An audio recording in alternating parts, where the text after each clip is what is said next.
कहते हैं बारिश अल्लाह की रहमत है, लेकिन कराची वालों से जब जब ये बात पूछी जाएगी मूनसून के सीज़न में, वो यही बोलेंगे भाई ये अल्लाह की रहमत नहीं, हमारे लिए ज़हमत ही रहती है। तो कराची का मौसम कुछ इस तरह है फराज, वाह वाह वाह वाह। आज तो कराची का मौसम कुछ इस तरह है फराज, वाह वाह वाह। जो घर पहुंचा वो सिकंदर और जो ना पहुंचा वो नाले के अंदर, वाह।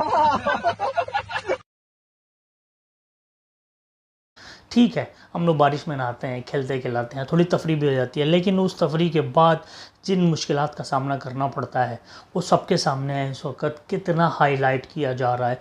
ये मानसून जो है सबसे ख़तरनाक सीज़न है कराची की हिस्ट्री का। 5-10 ईयर्स में इतनी बारिश नहीं हुई। अब ये कहा जा रहा है कि थर्सडे तक, इस वीक के, बहुत बारिश होगी। आज जिस तरह की बारिश हुई है, जो हालात देखे हैं, Orangi, Korangi, north Nazimabad, federal B area, new Karachi, Haidery, defence, Landhi, Malir, Shah Faisal colony, Gulistan Jauhar, Gulshan Iqbal, Gulshan Saadi, किस किस एरिए का नाम लो, सारे के सारे डूबे में हैं। यहाँ गर्दनों तक पानी आया हुआ है। लोगों में रिजिलियंस पैदा हो चुकी है, क्योंकि जिन हालात से कराची वाले गुज़र रहे हैं या गुज़र चुके हैं, उनको पता है जो हमारी स्टेट गवर्नमेंट है या प्रोविंशियल गवर्नमेंट है या हमारे जो मेयर हैं लोकल गवर्नमेंट, उन्होंने कुछ नहीं करना, हमने खुद ही करना है। लेकिन यहाँ पर मैं प्रोविंशियल गवर्नमेंट या लोकल गवर्नमेंट के साथ साथ आवाम को भी गुनहगार ठहराऊंगा, क्योंकि ये जितना भी पानी इस वक्त जमा हो रहा है, जो नाले बनाए गए थे, सेवरेज का जो भी निज़ाम है, उसमें से गुज़रने के लिए पानी को वहाँ पर क्या करते हैं लोग, कचरा फेंक देते हैं। ये पब्लिक ही फेंकती है ना, और कौन फेंकता है। और जो काम करने वाले केएमसी, कराची म्यूनसिपल कॉरपोरेशन जो है, या केडीए वाले जो भी सफाई करते हैं, वो कचरा एक जगह से उठाते हैं और नालों में डंप कर देते हैं। इतना कचरा है कराची में, इतना कचरा है। अगर कराची के कचरे को सही तरीके से यूटिलाइज़ किया जाए तो कम से कम 1000 वाट की बिजली बनाई जा सकती है, जो कि कराची की अशद ज़रूरत है। कराची का हाल ये है कि एक बूंद गिरती है बारिश की, उधर लोड शेडिंग शुरू, और फिर वो 17-17, 18-18 घंटे, कभी कभी 2-2 दिन तक लाइट नहीं होती। तो बिजली की तो वैसे शॉर्टेज है। तो जो प्रोविंशियल गवर्नमेंट है ना, पाकिस्तान पीपल्स पार्टी 30 साल से हुक्मरानी कर रही है कराची में और सिंध में। कराची में स्पेशली एमक्यूएम हुक्मरानी कर रही थी 30 साल से। अभी पीटीआई की गवर्नमेंट आई है लास्ट 2 ईयर्स से, जो कि इमरान खान की पार्टी है। लेकिन एमक्यूएम, अल्ताफ़ हुसैन हमारे भाई, अगर वो चाहते तो कराची को बदल सकते थे, एक रोमन सिटी बना सकते थे, एक बिगेस्ट मेट्रोपॉलिटन सिटी बना सकते थे, क्योंकि 30 साल तक उनको सीट्स मिलती रही हैं, पब्लिक की तरफ से उनको ट्रस्ट मिलता रहा है, किसी तरीके से कराची को चेंज करें। लेकिन जब से हमने आंख खोली है, हालात बदतर से बदतर होते जा रहे हैं। हमारे साथ जो पड़ोसी कंट्री है मुंबई, कितना डेवलप हो चुका है। हालांकि करप्शन है वहाँ भी, लेकिन डेवलपमेंट आप देखो, इतना ब्यूटीफुल सिटी बना दिया है मुंबई। वहाँ पे मानसून की बारिश होती है, पाकिस्तान की तरह ही होती है, यानी कि स्पेशली कराची की तरह। लेकिन वहाँ पानी ठहरता नहीं है, सफाई भी हो जाती है और सारा कुछ ड्रेन भी हो जाता है। तो हमारे साथ प्रॉब्लम क्या है, एक तो गवर्नमेंट हमारी नकारा है, भुट्टो जिंदा है के नारे लगा लगा के, ब्लेम गेम कर करके MQM, People's Party, MQM P. Karachi के मेयर जो वसीम अख्तर हैं, वो रोने बैठ गए हैं कि भाई मेरा कोई पुरसाने हाल है, मेरी कोई सुनता नहीं, मुझे कोई पैसे नहीं देता।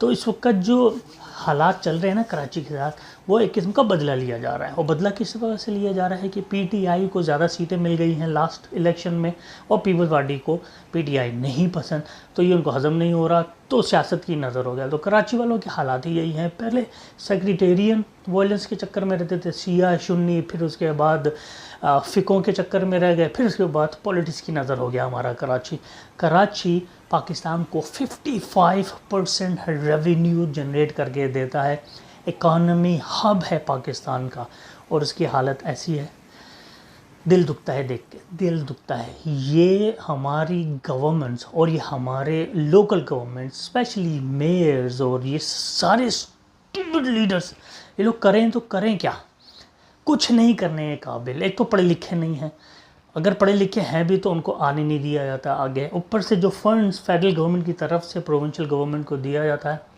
अब वो कहाँ आता है और कहाँ जाता है किसी को नहीं पता।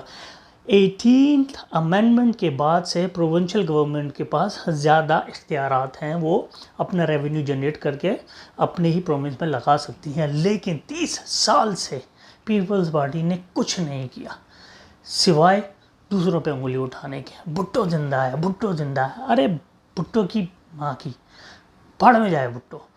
जो ज़िंदा लोग हैं उनको तो कोई देखे ना।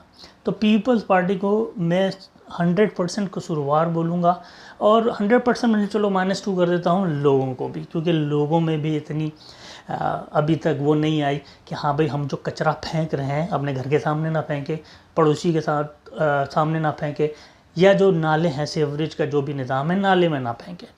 अपने तई थोड़ा बहुत ये कि एक जगह इकट्ठा कर लो, KDA वालों को बुलाओ और सफाई करवाओ। लेकिन भाई हम लोग भी तो बादशाह लोग हैं।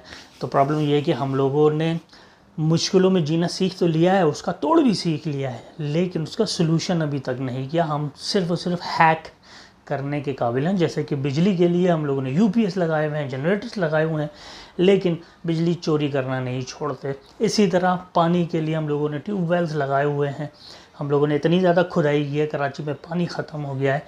जो मीठा पानी इतना ज़्यादा वहाँ पड़ा हुआ है उसको ब्लैक में बेचा जाता है KDA के ज़रिए और वाटर अथॉरिटी के ज़रिए, जितने भी लोग हैं। तो प्रॉब्लम यही है कि सलूशन की तरफ कोई नहीं जा रहा। हम लोग हैक्स पर हैक्स करने में लगे हुए हैं और चाहते हैं कि भाई आप पंगा ना हो, चलो भाई इसका तोड़ निकाल लो। अब बिजली की जब बात करो तो बिजली अगर आपको बिल भी दे रहे हो, 100% आपको बिल भी आता है, लेकिन आपके पास बिजली दिन में 10-12 घंटे आती है मुश्किल से। यही हाल गैस का भी है। तो बिजली के लिए आपने UPS लगाया, UPS के लिए 50-60 हज़ार 2 लाख जनरेटर की जो भी कीमत होती है, इतना आप लगा देते हो और बिल भी साथ दे रहे होते हो। तो हमारा प्रॉब्लम क्या है कि हम लोगों ने हैक करना सीख लिया है और हम कहते हैं कि हाँ भाई ज़्यादा आवाज़ ना उठाओ, बस कर लो, क्योंकि पैसा बहुत है सबके पास। तो ये रोते हैं ना महंगाई ये वो पैसा वैसा, तो पब्लिक भी कोई इतनी वो नहीं है जिसका आप रोना रोएं।